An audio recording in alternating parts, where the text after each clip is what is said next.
और ये गृहस्थ सामग्रियों के साथ गृहस्थ जीवन में आप प्रवेश कर रहे हैं। इस मंडप में जितनी सामग्रियां रखी गई हैं सब गृहस्थ जीवन से संबंधित है, सभी आप लोगों को कुछ न कुछ संदेश देती हैं। सबसे पहले मंडप गाड़ा जाता है। मंडप बांस का ही क्यों गाड़ते हैं? तमाम अम्बू बम्बू तंबू आते हैं, कायों का गाड़ दे सकते हैं।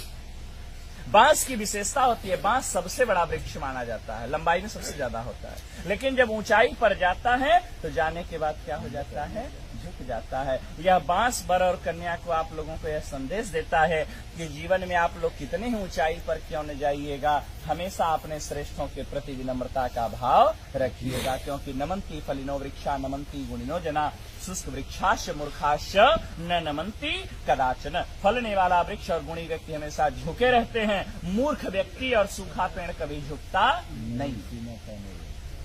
कुछ यहाँ साइंस पढ़ने वाले भी होंगे, हो सकता है 2-4 अक्षर पढ़ लिए हो तो वो सोचेंगे तो पंडित जी का ढकोसला है।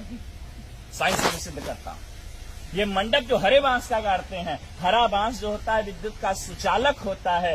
मंडप को कुश और काश से छाते हैं। कुश और काश जो होता है वो कुचालक होता है, ठीक है ना। ये सुचालक होता है, वो कुचालक होता है, ठीक है ना। वो नॉन कंडक्टर है, ठीक है ना। तो इसीलिए यदि आकाशीय विद्युत गिरे तो मंडप में बैठे हुए लोगों के ऊपर, वर कन्या के ऊपर उस विद्युत का कोई प्रभाव न हो, उसी बांस के माध्यम से वह अर्थ में समाहित हो जाए, धरती में चला जाए। इसी कारण इसीलिए हरे बांस का मंडप लगाया जाता है। भारत कृषि प्रधान देश है और कृषि कार्य बिना हल के संपादित नहीं होता, इसलिए हरीश गाड़ा जाता है।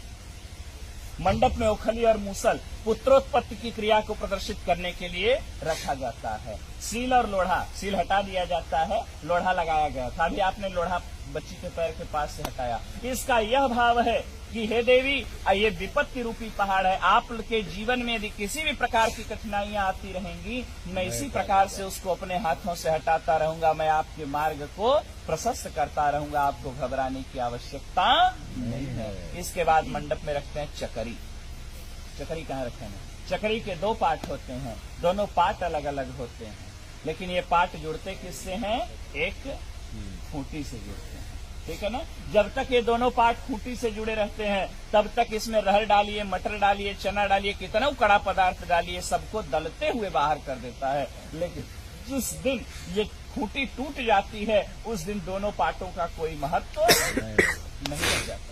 यह वर और कन्या भी चक्री के 2 पार्ट के समान है और ये वर और कन्या जो आज पति पत्नी के रूप में परिणत होने जा रहे हैं, पति पत्नी का रिश्ता जो होता है एक विश्वास का रिश्ता होता है। जब तक विश्वास है तब तक पति पत्नी का जीवन बड़ा सुंदर होता है, कितना अभाव रहे कितना प्रभाव रहे। लेकिन जिस दिन विश्वास रूपी खूंटी पति पत्नी के बीच से टूट जाती है उसी दिन से वर और कन्या अर्थात पति और पत्नी का जीवन नारकीय हो जाता। इसी भाव को प्रदर्शित करता है यह चक्री। हाँ, सुग्गा। सुग्गा क्यों लगाते हैं मंडप में? सुग्गा मीठा बोलता है। बोले महाराज सुग्गा से भी मीठा तो कोयल बोलती है, कोयल लगा देना चाहिए था। बोले तोते की दूसरी विशेषता है, तोता मिर्चा खाता है लेकिन फिर भी मीठा बोलता है। यह संदेश आप लोगों को तोता देता है कि जीवन में आप लोगों को कोई कितना ही कटु अनुभव क्यों न कराए, कोई कितना ही कड़वा आप लोगों को क्यों न बोले, आप हमेशा प्रेम से